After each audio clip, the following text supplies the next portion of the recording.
Hope you've all been well. Um, yeah, sorry it's been a minute. Been a little bit busy, but I've been meaning to make more videos and stuff. And yeah, today's video I've been wanting to make one about reverb and just like for before the video, yeah, a lot of these stuff, like I didn't make up any of this stuff.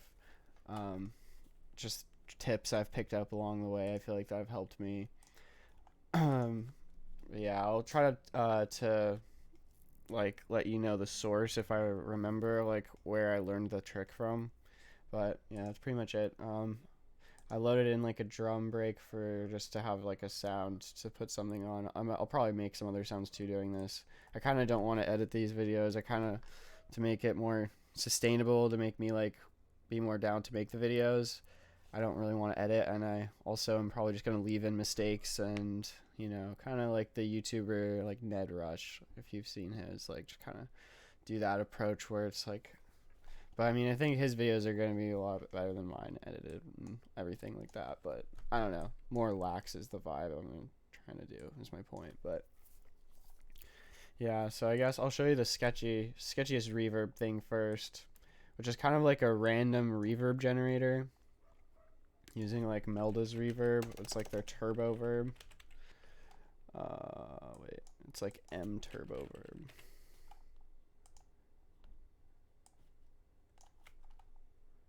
Yeah, before I do this, I'll just play the drum. Just like a random break. But yeah, so this is like a random reverb generator kind of idea. And yeah, do you like default? This is like just the default thing that it'll look like. Yeah, so you just go to this edit page. Yeah, you go to this edit page, and yeah, I have like the preset saved to make this like random reverb thing, but I'll show you to do it from scratch. So basically, you just go to all these and just turn like everything off except for one of the late reflections. Like it doesn't matter which one. I guess I should just leave this one on because it's one. And then you go up here and just put 100% wet, and then 100% late, and then turn this off, and then that's pretty much, I think that's it. I have this like, oh wait, turn off early and turn off invert. I'm just checking to make sure that it's all set up right. But yeah, that's pretty much it. This is all you have to do to make this random reverb thing. I'm gonna put a limiter after it because this one I said it's sketchy because it's kind of glitchy. What you do is you just randomize the parameters and you randomize the algorithm, and you can mess with these settings too and stuff. But yeah, it's just a good way to generate random reverbs. But like every now and then, it just creates like an infinite feedback thing that'll just like destroy your ears. So just be warned that if that happens, you can click this button right here. But I'm not always fast enough, and it sends me into a state of panic when this noise happens. So I usually just like rip my headphones off, and then afterward it gets bad. So I hope it doesn't happen in this video. But yeah, here we go. There's nothing. And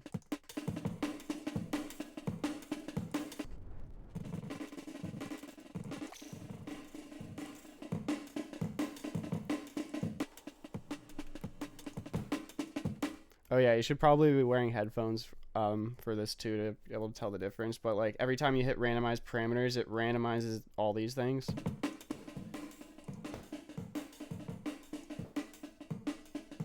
And then you can randomize the algorithm too.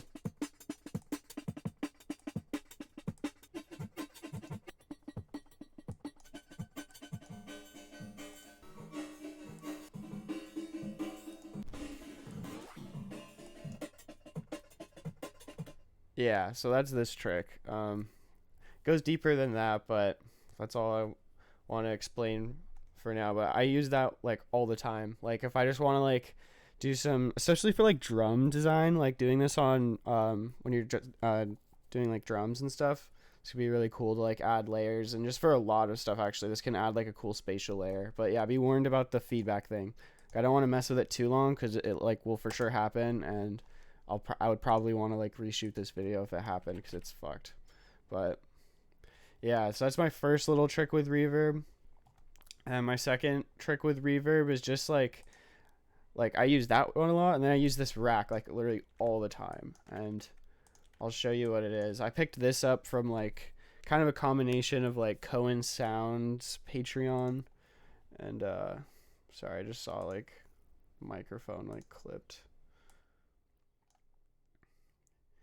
Yeah, I don't know how the microphone. I think I just cracked my knuckles or something, but yeah, I think I picked this trick up from Cohen Sounds Patreon, but it's I don't know. I think it's kind of a common trick, but basically this is like the rack, like what it looks like. It's like a wet chain and a dry chain, but I'll just make it from scratch to like get easier. But I'm gonna use Valhalla Vintage Verb because I think it's like just a super good reverb. Yeah, so this is kind of like what you would normally do, right? Is you'd like go in here and then like set your like mix or whatever to like decide how much, but that you kind of like that kind of sucks because it I don't know, it just doesn't give you as much control as this as grouping it would. So you just like group it by just hitting Control G, and then we'll just label them. This will be the wet chain. You just leave your reverb on 100% wet, and then create a chain, and then this is like your dry chain. So now this is kind of like your dry wet. So like this is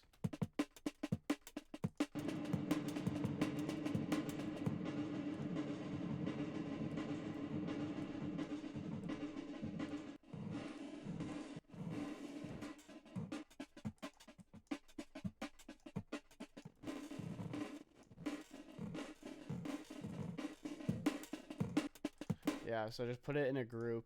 Um, oh shit, I don't know what I just did there. But yeah, just put it in a group and then 100% wet, and then my I guess that's like, and then you can like balance it like this, you know.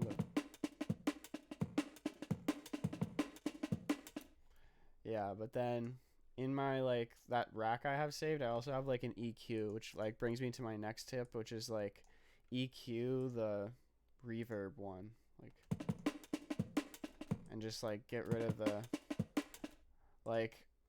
I guess this is kind of another trick, like another trick, I guess. But this one I learned from like the artist JML. He like showed me this YouTube video that like the Beatles, I guess, created. I think it's like the Abbey Road reverb technique. It's like basically just like filtering out like below 500 hertz and then also above like 10K. And like what this does is just like gets rid of the shit, like the frequency area that you don't really want that much in the reverb. You know, like all that in the reverb was just like mud and then just like, you know, kind of like sizzle, which I mean, I don't always like cut the top off, I guess, but a lot of times I find I do like a ton. Definitely the lows, like definitely under 100. I don't always go up to like 500 on some sounds. Like if I'm making a pad sound or something, I'm not like gonna cut this high, but for drums it definitely works. Like there's like nothing.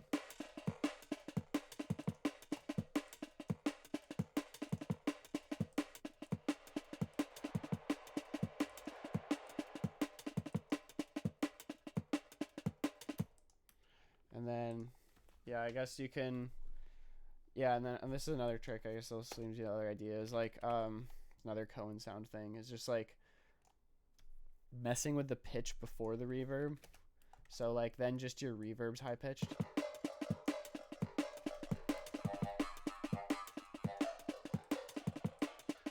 Or low pitched, or just doing like weird effects just on the reverb. Maybe like even like an auto pan might be cool or something. Like so like your reverb layer is like going around like in the stereo field in like a weird way. I don't know.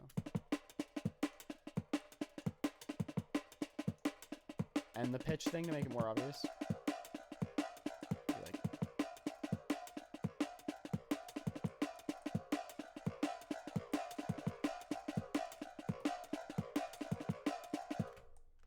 okay. Yeah. That that's like but yeah, I'll just show you that rack. I would just recommend making the same thing. Just like one knob, and I have it like just saved to like my favorite like settings in here. Just like now I kind of changed that like even more. reverb. That's probably like my new favorite, is like more, or the dirty hall one. I like chamber, dirty hall, and ambience. Like, and non-linear is cool too. I think this is the one with like the reverse. It has like a reverse. If you like turn, yeah, you turn an attack all the way up, and it's like an inverse reverb. It can be kind of cool.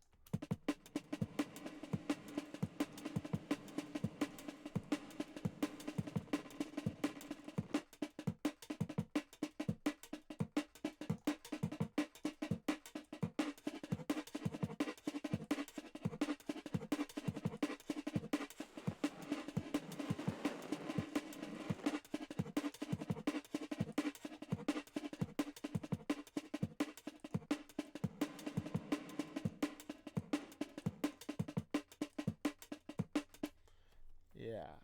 All right, those are my reverb tips. Let me see how long it's been. 11 minutes. Okay, I think I could keep going for a little bit. About what else could I talk about? I guess another cool thing. I guess we'll just go more into sound design, because I've been wanting to like share like some sound design ideas as well. Yeah. So I guess the reverb would be cool too. So I guess I'll just mess around with this.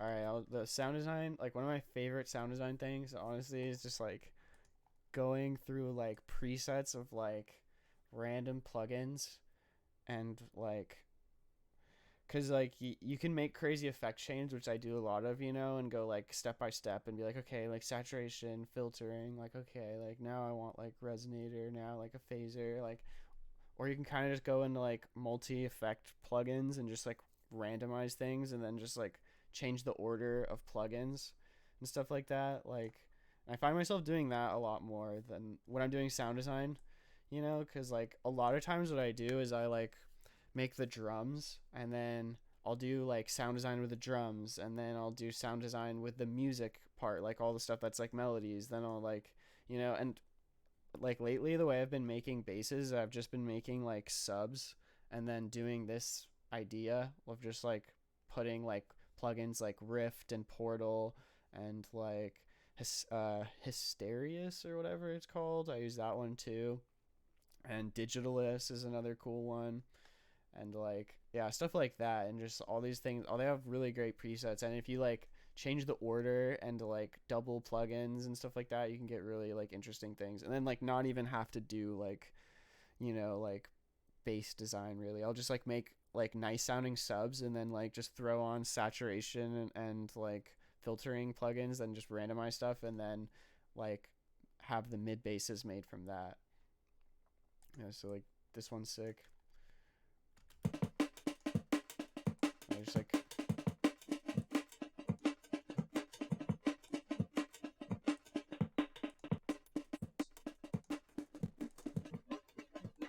yeah, so like maybe Rift, maybe like after, just like,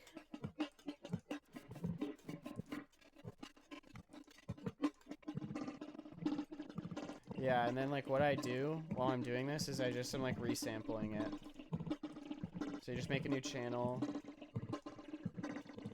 take the input from there, and then turn that off.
yeah, so that's kind of a cool like sound design thing. It's just like super random. Like I love random shit in sound design. Like also you should know how to do like intentional sound design too. Like, I definitely did this kind of too much, but like yeah, randomizing stuff is super cool, and then changing the order of stuff is sick. And then just in terms of like processing stuff, I'm like super conscientious about ordering. So like like if you want to like compress something, like the way that I did this processing for the drums like is like I didn't like how it was like not compressed, at the beginning. Like it's super like transient. If you like look at the waveforms, like I don't know, I just feel like it's really spiky, and it could be like bigger in the middle and then like less at the peaks. I feel like I just wanted to like compress it more and get all the levels like closer together.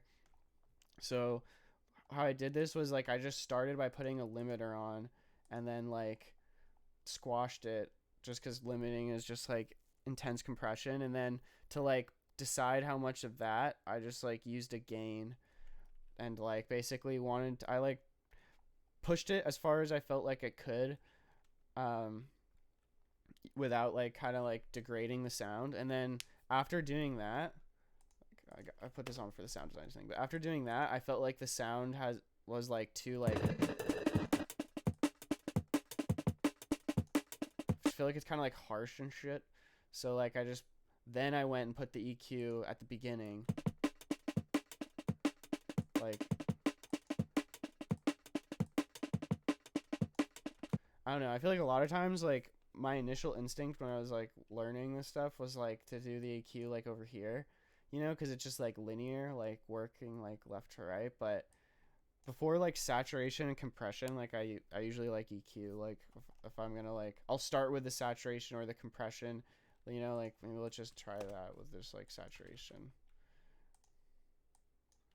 Like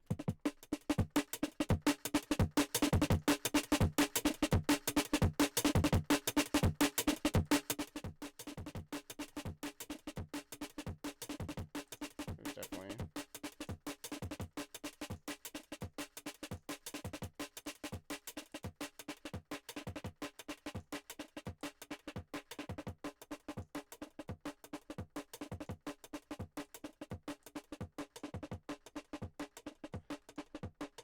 like that compared to like, yeah, like that just sounds so much weaker. Like it just sounds, yeah, that sounds way better to me. And I feel like I can like make the decision about like what I'm doing on the EQ like a little bit easier once I'm doing the saturation or the compression. Yeah, not to say that you like should do that stuff first. Like if like your first instinct is like, oh, I should like put an EQ on, then like do that. Like just work in like the way your mind's telling you to. But like that one's kind of not intuitive. Like meant like EQing, especially before stuff. But yeah, I think I think I'd have to think of some more stuff to like to keep this going. So probably stop now. But yeah, thanks for watching. If you watch this long, but yeah, later.